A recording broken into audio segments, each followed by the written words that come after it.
Angeline Boulley, an enrolled member of the Sault Ste. Marie Tribe of Chippewa Indians, is a storyteller who writes about her Ojibwe community in Michigan's Upper Peninsula.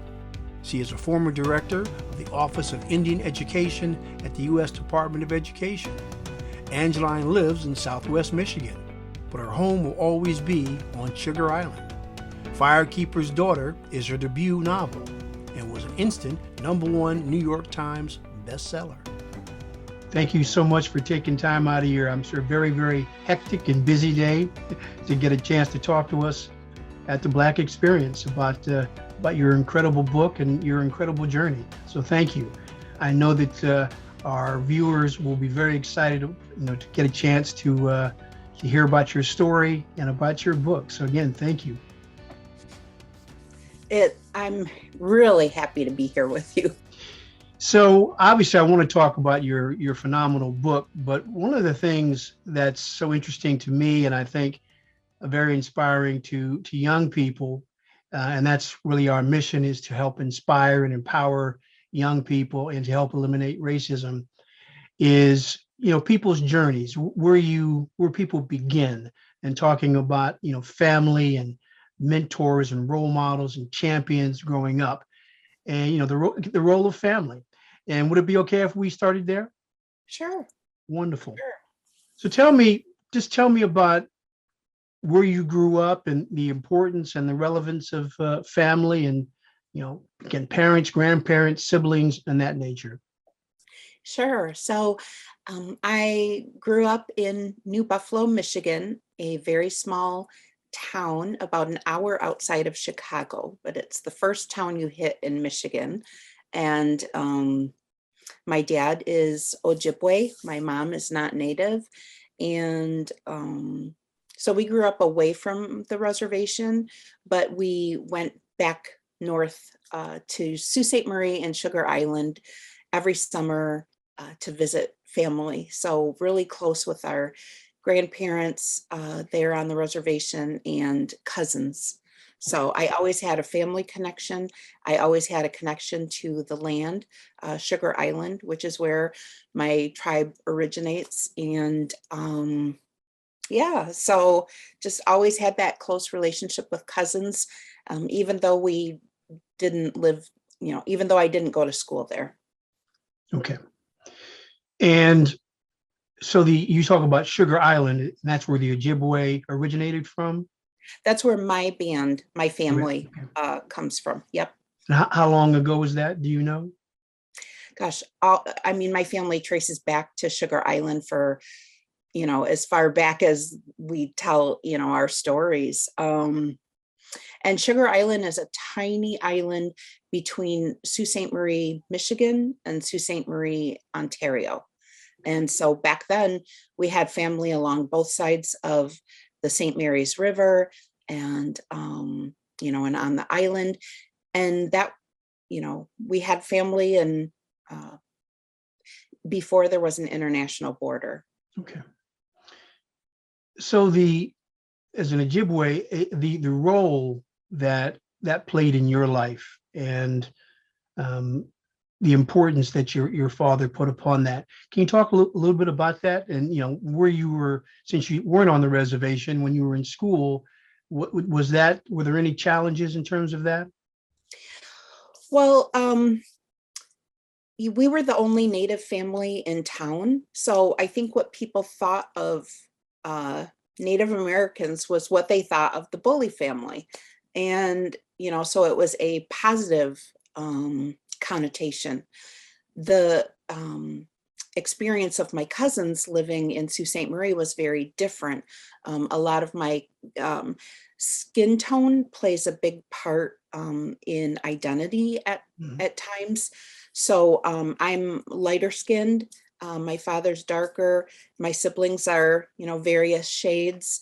My cousins, I have some who are darker skinned, and their experience growing up, it seemed that skin tone played a huge part in the racism and prejudice that they encountered. Yeah. But I always associated being Ojibwe as, a really great thing. I always knew I was Ojibwe. I didn't always know what that meant. Um, my father grew up as a first language speaker, so Ojibwe was his first language. He was raised by a great grandmother, and she only spoke the language. But when my dad married my mom, he was in the military and decided not to, once they started having children, decided not to teach us the language. He associated being Ojibwe with, I know now that he thought he was making a loving decision. He didn't want us to experience the obstacles and the hardships that he went through in Sault Ste. Marie, which can be a very racist area. And that was my dad's experience. So it wasn't, I was going to say it wasn't until I started working for other Native tribes that my dad really was excited to be around the language again. And he said it kind of woke back up in him. And he's very happy that I and some of my other siblings have gone on to work for tribal communities and embrace our culture. No, thank you for sharing that. That's interesting. No, in terms, is your dad still alive? Mm-hmm. So he lives about a block away from me now. Okay. So I moved back to New Buffalo during COVID. Okay. So I'm curious, when you mentioned it and alluded to it just for a moment, but now when you talk to him about that decision, does he what's the sort of take on that decision that he made those many years ago? He has regrets, and I understand that, but we do what we think is best at that time. And with new information and new insights, certainly we would have made different decisions, but we didn't have that. We have to work with what we had. And at the time, he thought he was protecting us by not teaching us the language. Okay. So what are some of your fondest memories growing up when you went back to the reservation and you were interacting with aunts and uncles and grandparents? Can you talk about some of the several stories that really, made a real big imprint on your life? Sure. Every time we were in Sault Ste. Marie, go on the ferry boat for the ride to Sugar Island, that is just the best feeling. There's just something special about being on the island, and that ferry ride is just, you just kind of feel, it's very, I don't know how to, transformative. It just, you feel like you're reconnecting with family and with the land. And then I owned the family property where my dad was born and grew up, and it just is something to know that many generations of my family have been there. And just the smell of campfire. My grandmother had a very modest home, and I can still smell, certain smells take me back to it. And I loved being there, and I loved how it felt. And No, thank you for that.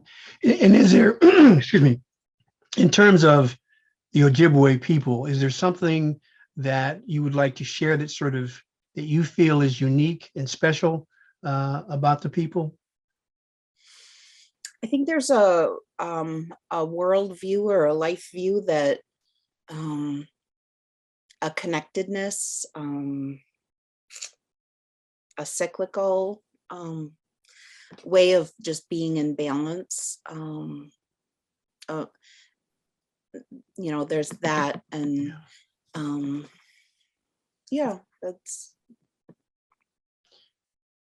So you talked about growing up, and you said sometimes, because of your skin color, you weren't quite sure in terms of being Ojibwe what that really meant.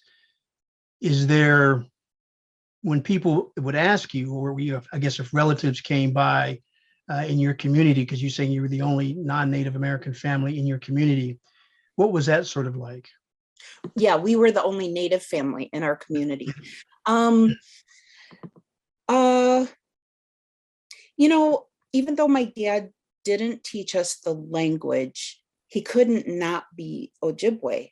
And so there were things that he did and we did that I didn't understand that those were part of cultural teachings. So I didn't understand why we put tobacco, if you didn't have any loose tobacco cigarettes, why you put that in a coffin at a funeral. Not under, like just assuming everybody did that. And, just different things of, putting tobacco in the fire,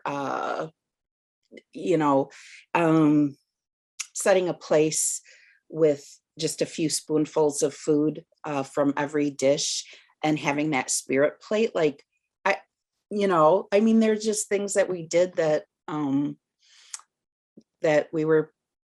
those were cultural teachings. Yeah. And we just assumed everybody did things like that until we started going to friends' houses who weren't Native, and there's no spirit plate. Yeah, no, okay, no, again, thank you for sharing that.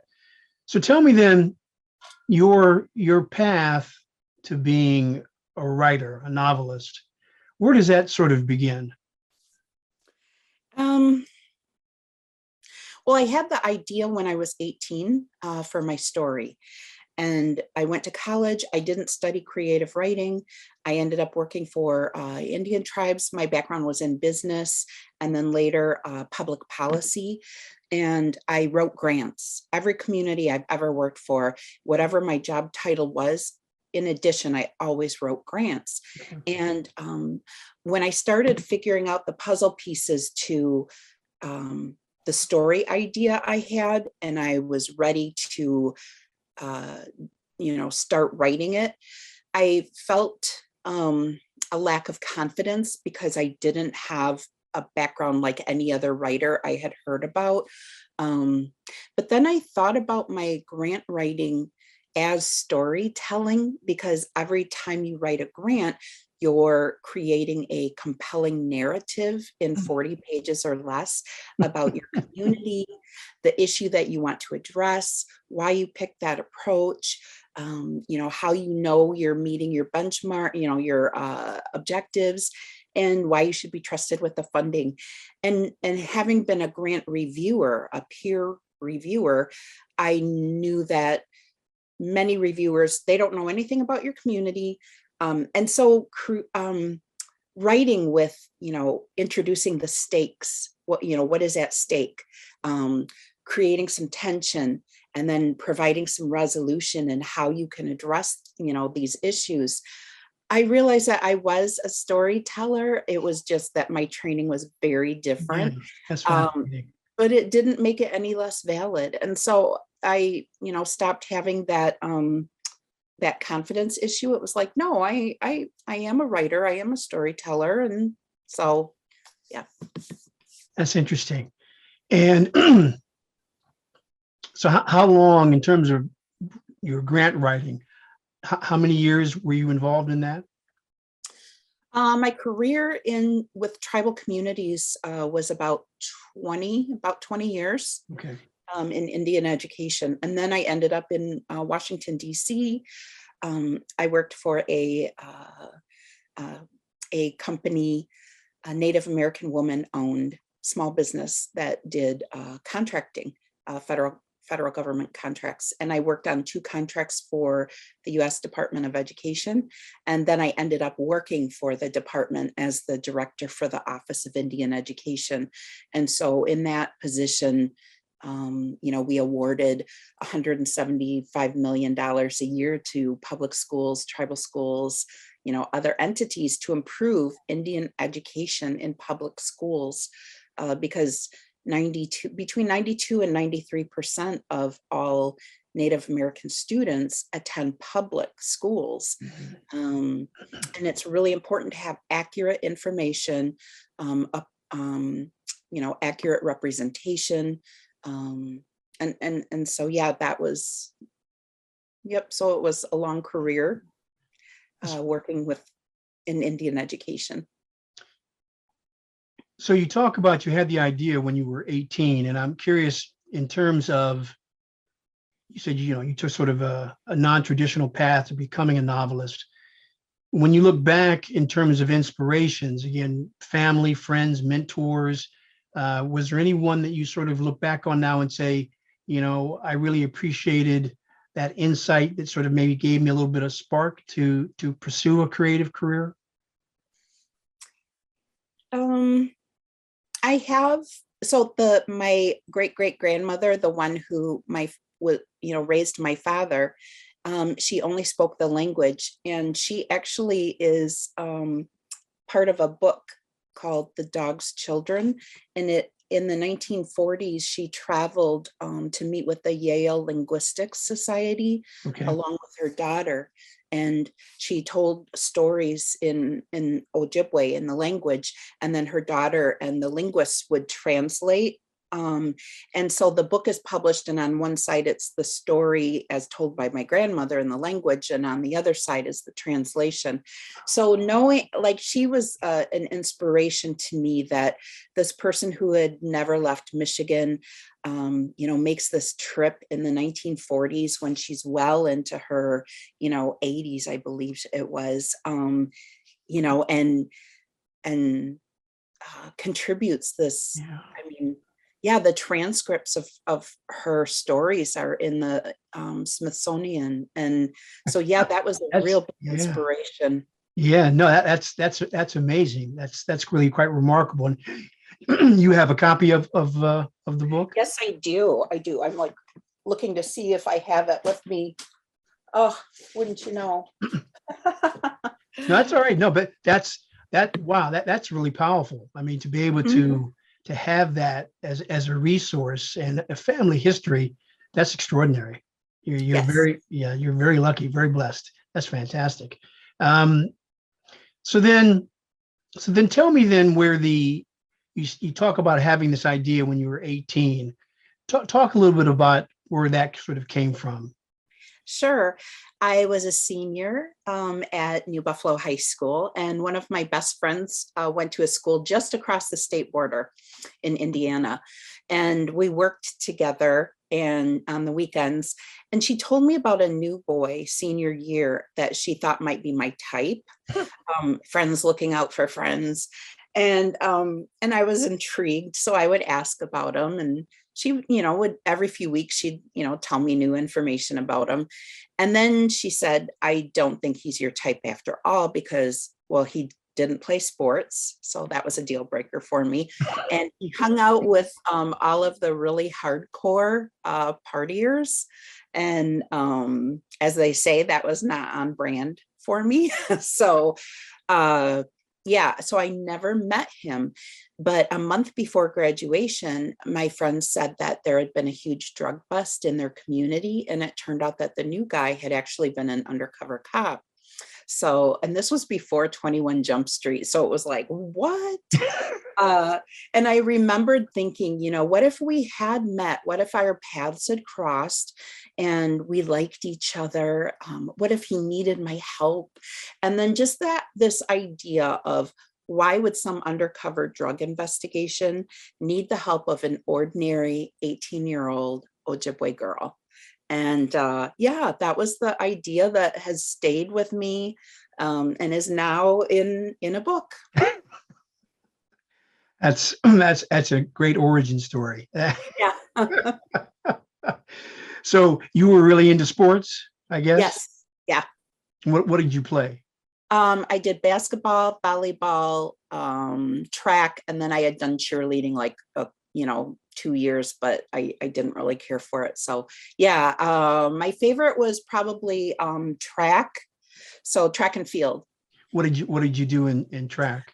I did mile and 2 mile and shot put and discus. Wow, that's a heck of a combination.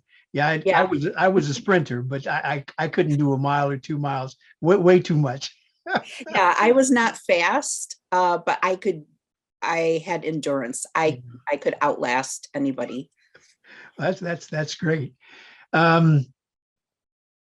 So this undercover agent, did you ever find out his name? No, no. I know what name he used as a his alias, but I don't know Okay. anything about the actual Okay. person. So you have this idea. You come up with this fascinating idea when you're 18, and again, it takes you many years before you actually finish the story. Were you sort of toying with other ideas in addition to this particular one? Nope, Really? it's always this story. And my career working in different tribal communities, I started working out the puzzle pieces to it. Like, oh, what if it was a federal investigation? What if it was on tribal land? What if it was a drug that had a recipe that you could manipulate? And what if that manipulation had something to do with culture, something important to the culture? And what if this 18-year-old girl was excellent in chemistry and knew about plants as medicines and knew her culture, her language, and was connected to everybody and everything? She actually would be the ideal undercover informant. And so, yeah, that once I worked out those puzzle pieces, and then my own kids, my two sons were teens in high school, and my daughter was a preteen. And I thought, you know what, I wanted to write that story for for my kids, and so I started writing. And you talk about you wanted to write the story for your kids. Why? Because I saw them go through similar identity issues that I had gone through. Two of my children are blonde hair and blue eyed, and I have seen them experience that othering that happens, lateral microaggressions in some communities, some Native people who, will say hurtful things about tribal members who don't look like other tribal members. And so I really believe that the earlier a person claims their identity, then it's kind of like a shield, and no matter what other people say, it kind of protects you from, because Native identity is so complicated. You can be Native and not be enrolled in a tribe. You can be enrolled in a tribe and have absolutely no connection to the culture or language or anything. And it changes depending on who is asking and why. And so it really comes down to that self-identity. And none of this like fractioning or, well, I'm half this and that. No, if you're Ojibwe, you are Ojibwe, and claiming that. I thought that was really important, because even though the story has this exciting plot, this, Indigenous Nancy Drew meets 21 Jump Street, at its core, it's a coming of age story about a young woman claiming her identity and finding her place in the world. And that's very much a theme of young adult. It's just dressed up like this mystery thriller. Yeah. So how important is that Native identity, the Ojibwe ancestry, to your children? It's important. It is. And, my daughter came with me to our Sugar Island powwow last summer, and just watching her dance, it just made me so happy. My sons all have their spirit names, and just every time they're around their grandfather and they ask questions and he tells them stories and teaches them things, it just really feels good. Yeah. It's interesting, isn't it? I mean, you talk about two of your children are blonde haired and blue eyed.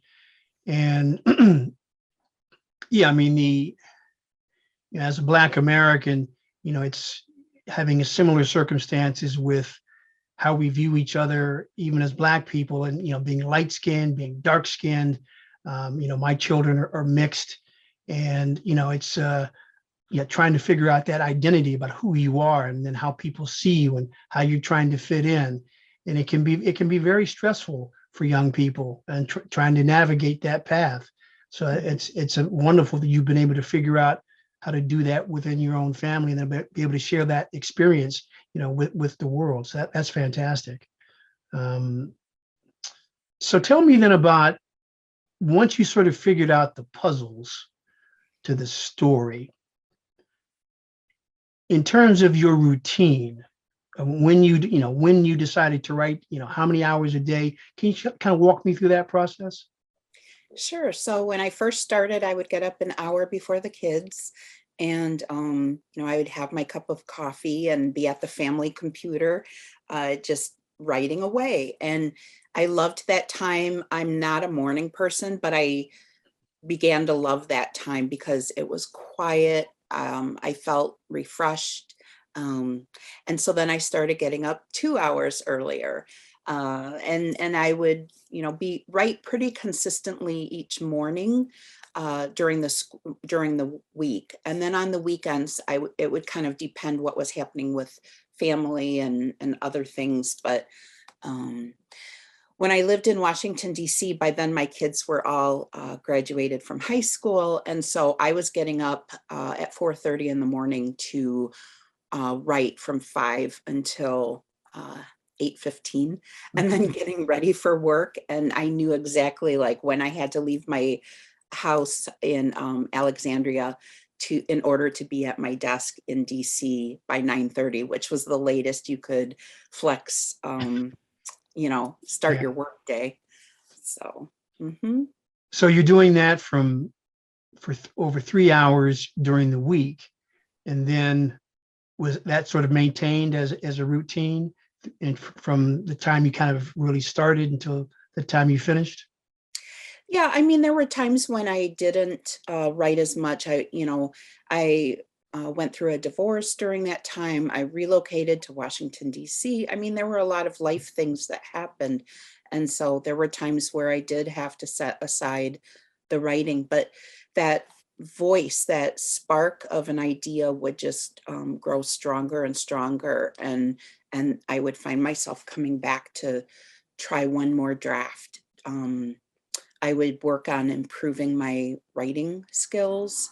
If I read my draft and I saw that the dialogue wasn't quite hitting the mark, I would read books about the craft, and then I would reread favorite books and see how those authors wrote dialogue that made it such a fantastic book.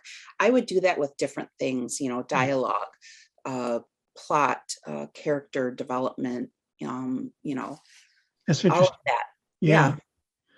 And well, two things. One, what kind of writer are you? Do you sort of write from start to finish and then go back, or do you write a chapter or several pages and then go back and edit? What's your process? I typically write in a linear fashion. So, chapter 1, 2, 3, 4. And if I get writer's block, that typically means I can skip over because I don't know where the next scene is, but I pick it up at the next scene that I know for sure, and then I can fill things in. But I typically write, and then the next day I reread what I wrote the day before, and I'll do some moderate editing of it, and then keep writing the next, go forward from there. So I kind of do that little like backtrack and do some preliminary edits to Mhm. it. And then when I'm done with that draft, then I go back and I do a more intensive edit. Okay.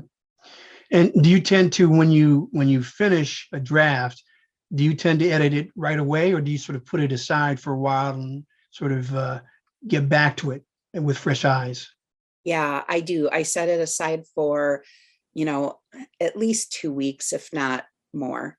And then when I read it, I'm reading it with fresh eyes. Yeah. And that seems to help a lot. So when you talk about you were looking at other authors for technique and tips and maybe even inspiration. Did you have any particular authors that you're really fond of, crazy about? Sure. Well, there was an author, her name was Anita Shreve, and she wrote a book called The Last Time They Met. And what I remember about that book is it was written in present tense, but the story was told backwards. So this man and woman are connected to each other, and it starts out when they're in their 30s, and then the next section, act 2 of the book, is them meeting in their 20s, and then act 3 is them how they met as high school seniors, and then the ending is just so devastating. And that was the first time I really thought about the craft of writing and the choices that authors make to and how they tell the story, because it's not just the story, it's how you tell it and the choices you make that can really elevate it. So just that thing of telling it in reverse made the story even more, I think, powerful, more compelling. There's another book that I love. Actually, it's the audiobook of it, Sadie by Courtney Summers. Okay. And it's a story of a young woman who's seeking to find the man who killed her sister, her younger sister. And so the story goes along. And then it's interspliced with this podcast called The Girls. And it's talking about these 2 sisters that went missing. And you realize it's about, and so the audiobook is so incredible because it has this podcast chapters in between Sadie telling her story. And it just, it elevated what's possible in an audiobook, I think. And it's just such a great story. Yeah. No, well, thank you for sharing those two. That's fantastic. So then tell me now, so for 10 years, you're working on this story, and tell me some of the challenges that you had. I mean, were there moments where you kind of felt, this isn't going to happen, or you just tell me some of the ups and downs that you were sort of going through, if you could.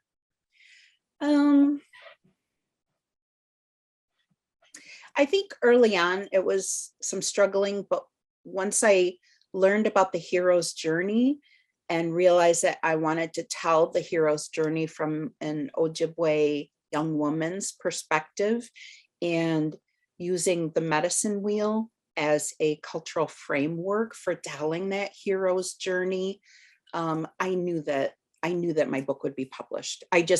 It was like this eureka moment where I just felt like I'm going to tell this story, and I don't think it's ever been done before, of using our medicine wheel teachings as the framework for a hero's journey. Can you just talk about that for once, for our young people? What is hero's journey? So if you think about it, Harry Potter, Star Wars, Moana, Black Panther, The Matrix, all of these stories have a common thread. It's of this ordinary person getting this call to adventure, entering an unknown world or unknown circumstances, and they face a series of trials and tribulations. They make friends, they make allies, they discover enemies, they gain skills, and some of the trials and tribulations go well, and sometimes they're it's a crash and burn situation, and they're seeking this quest. It's in The Hero's Journey by Joseph Campbell. It's like they call it the golden elixir, but with Lord of the Rings, you very much know what that quest is. Harry Potter wanting to get the Sorcerer's Stone, Moana wanting to return the Heart of Te Fiti, these specific purpose driven. Mm-hmm. But really, it's that deeper need that gets addressed through the story, and then there's usually this final confrontation with the villain or antagonist, and then when the hero returns to the ordinary world, they're forever changed by having gone through this journey. And so yeah, I did a lot of reading about it, and we have our hero story in Ojibwe teachings. It's this character called Nanabush, and he, is on this quest, kind of like Odysseus, like he's in search of something, and he encounters a porcupine, and you learn how porcupine got its quills. And there's just all these different stories with these teachings, and sometimes the lessons are at his expense.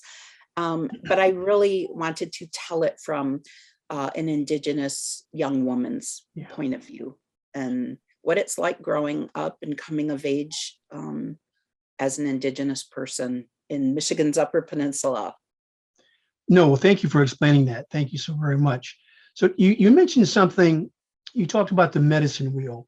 Could you elaborate on that? Sure. So the medicine wheel is like this circle, and it's got like 4 sections, quadrants. Okay. And they represent the 4 directions, east, south, west, and north. They represent the 4 colors, traditional colors of, yellow, red, black, and white. The 4 time of day, the 4 traditional medicines, tobacco, cedar, sage, and sweetgrass. And so my story is told in a 4-act structure. And so each of the acts follows that direction, that the teachings that would be in that quadrant of the medicine wheel. Even so much as people are surprised about this, but what Donis is wearing, like the color of clothing that she wears in key scenes, even ties back to the medicine wheel and, that traditional color. And so was that the medicine wheel? Was that sort of what you talked about, your eureka moment that sort of tied everything together? Yes, because I was online and I was looking at images of the hero's journey, and there's a lot on, and the circle, and I happened to see one that had like it in 4 sections, and it was almost like pizza slices of tracing the character's story arc. And then right after that, I saw a medicine wheel that Keweenaw Indian community has on their website. And I just was like, wait, I could put that over the hero's journey. And that was my eureka moment. Yeah, that's great. That's great. So during this 10-year period, talk about a little bit about the profession in terms of getting an agent, beginning to submit your book to publishers. Talk a little bit about that process, if you could. Sure. And anytime you talk with an author, we always say your mileage may vary. And it's because everybody's, path to publication is so different. Yes. Mine is extremely unusual because for as long as it took to finish a version that I felt could be published, once I did, everything took off very quickly. So once I started querying agents, literary agents, I had 8 offers of representation within 2 weeks. Wow. And so I was able, I have had an agent rather quickly. I worked on a short revision based on some feedback from her over the summer of 2019. And then we went out on submission in the fall. And that's where your agent submits your manuscript electronically to different editors at publishing houses. And again, within 2 weeks, there was a 12 bidder auction for the North American publishing rights. And I received a very good, excellent deal, like life-changing money. And then 2 weeks later, the same process happened with the film rights. And I sold the film rights to the Obamas for them to make a Netflix series out of my book. Wow. That's to say that's a dream come true is an understatement, isn't it? Yes, very much so. Wow, wow. So it's so that that original story when you were 18 and the 10 years that it took to put it together is paid off wonderfully. That's fantastic. That's absolutely fantastic. So what do you think? Why do you think, and it's maybe hard for you to answer, why is this book important and why does it resonate, you think, with people? Well, I think it's important because there hasn't been a story that takes such a deep dive into culture and showing that we Indigenous people are still here. We're not relics of the past, that we live, vibrant lives, and that there's so much diversity within our communities. And so, yeah, I think that's been a big part of it. The author, James Joyce, wrote that in the particular, we find the universal. And I think that my story being so specific, this, set in this one tribal community in Michigan's Upper Peninsula in a very specific time, that it has resonated because, Donna's, for as being as connected as she is to everyone and everything, feels very much like an outsider still. And the struggles that she goes through are relatable. And the role of elders in the story, that's probably one of the things I hear most from people, just how rich and fulfilling that aspect of the story was. So I think that the story has just resonated with many more people beyond what my initial target audience was of reaching out to Native teens. Interesting. So it's taken you, again, you worked on it for 10 years. I assume, is there another book coming? Yes. So my publishing deal was a 2-book deal. And if the first book was Indigenous Nancy Drew meets 21 Jump Street, my second book is Indigenous Lara Croft, a reverse Indiana Jones, where the main character is reclaiming ancestors and sacred items from museums to bring them back home. And one of her heists goes very badly. Oh, that sounds wonderful.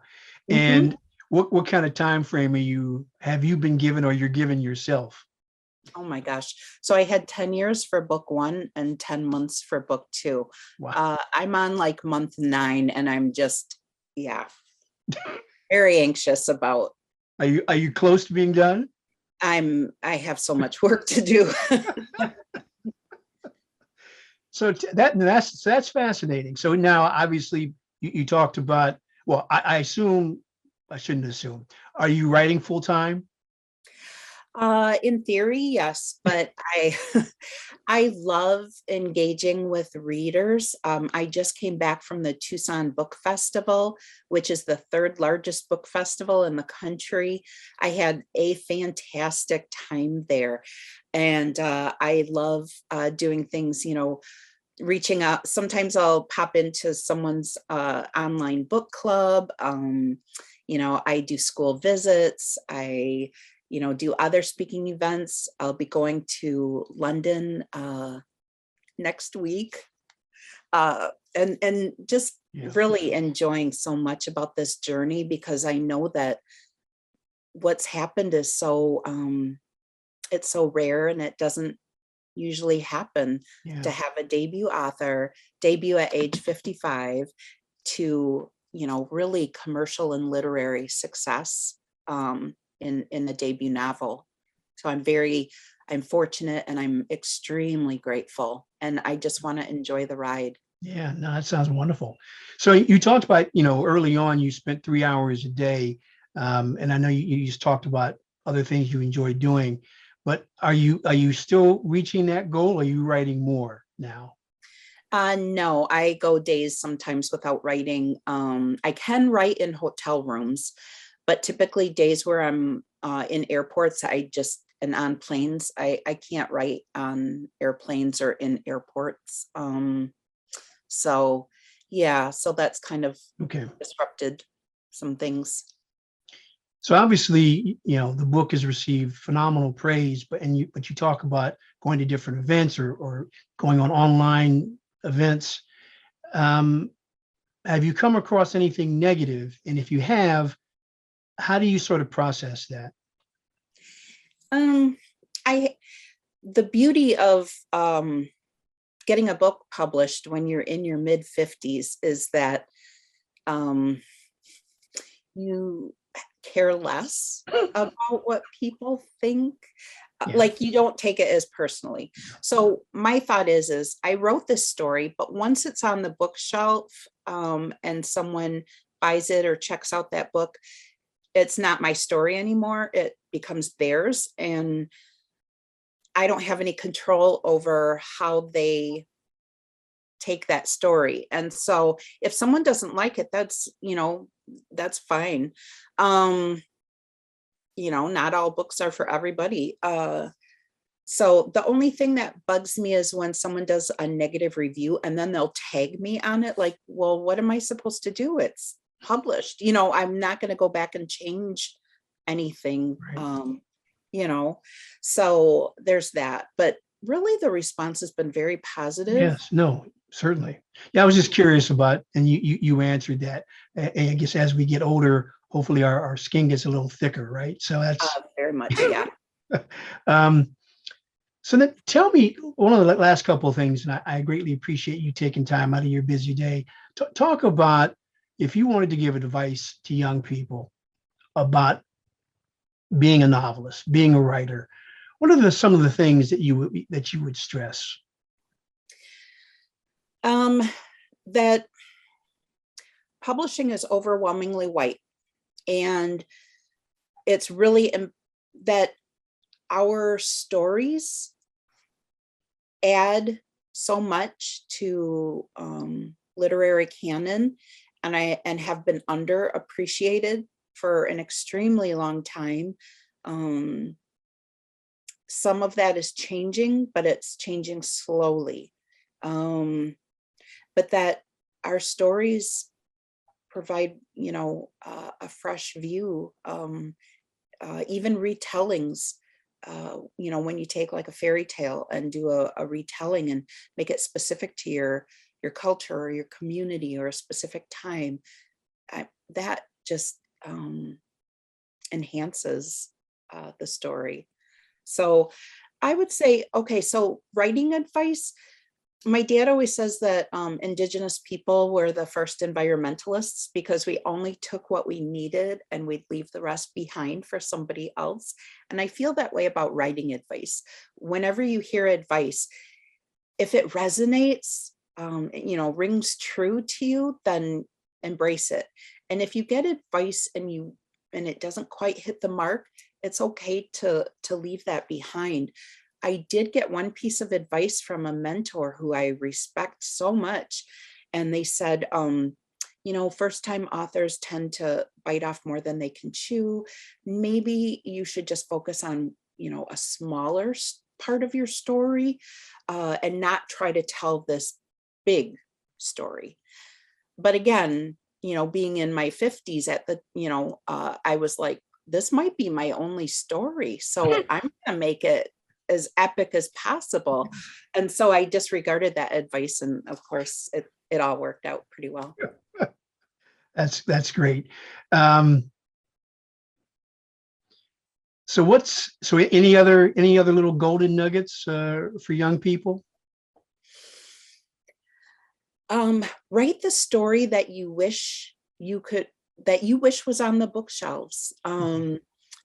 everyone deserves to feel seen and heard in a story.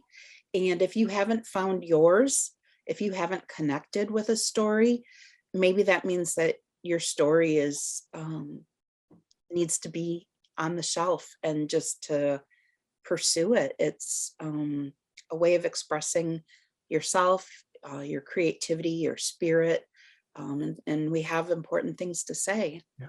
Sometimes we just have fun things to say. I mean, our stories don't always have to be heavy, like they're a feel-good story about you, your community. Yeah, it's going to resonate with someone. So actually, and I want to just follow up, and actually, I do want to get heavy for one moment.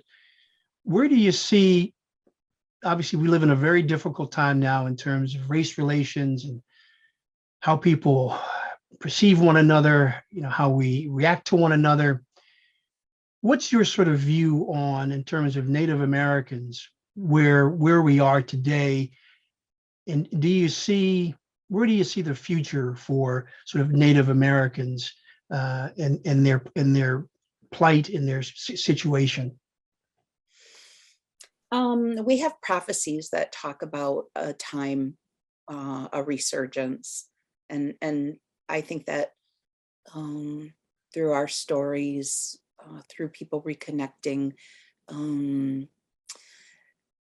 Rosetta Stone, the language app, there was just released an Ojibwe version that was worked on by Dr. Anton Troyer.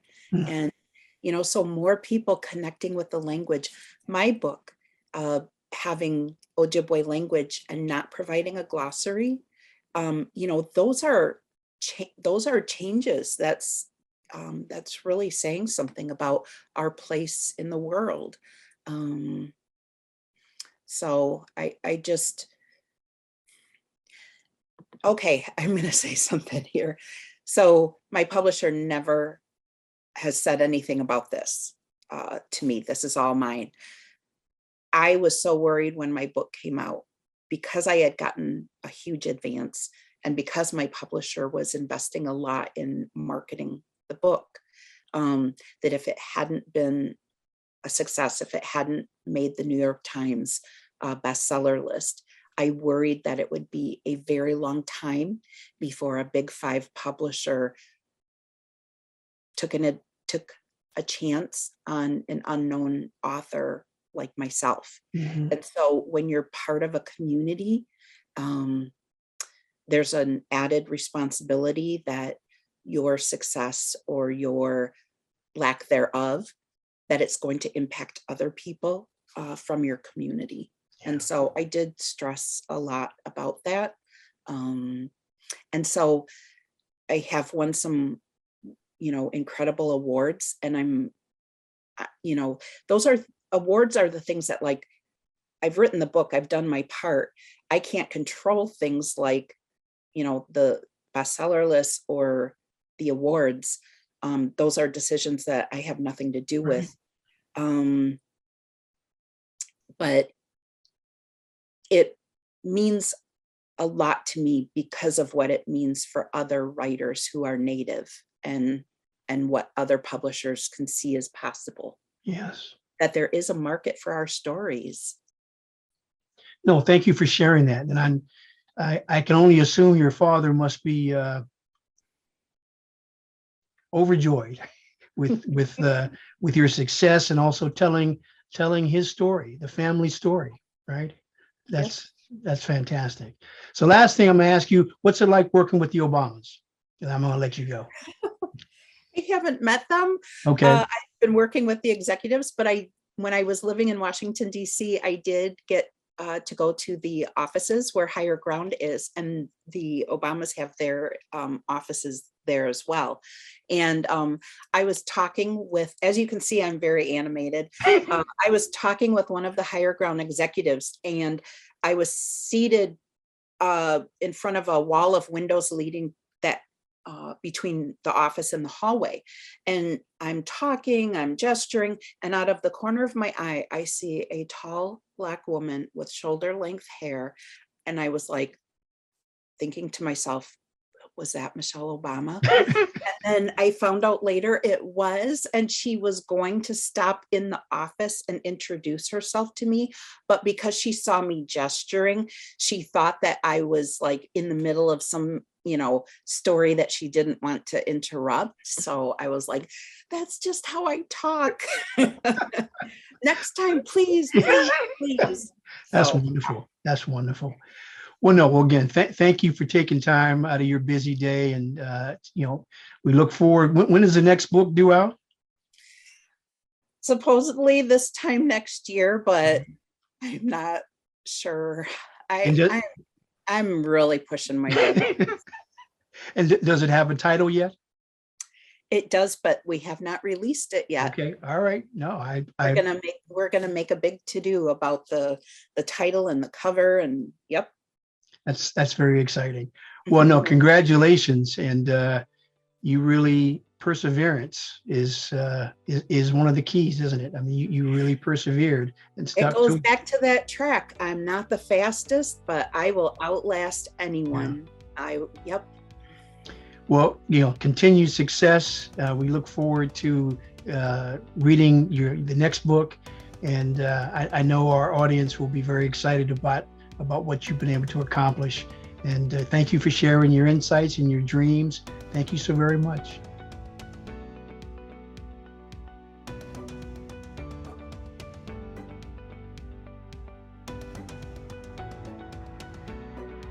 This is the Black Experience for all. If you like what you hear at the Black Experience, please consider clicking on the join button to support our nonprofit. I'm Adam P. Kennedy. Thank you for joining us.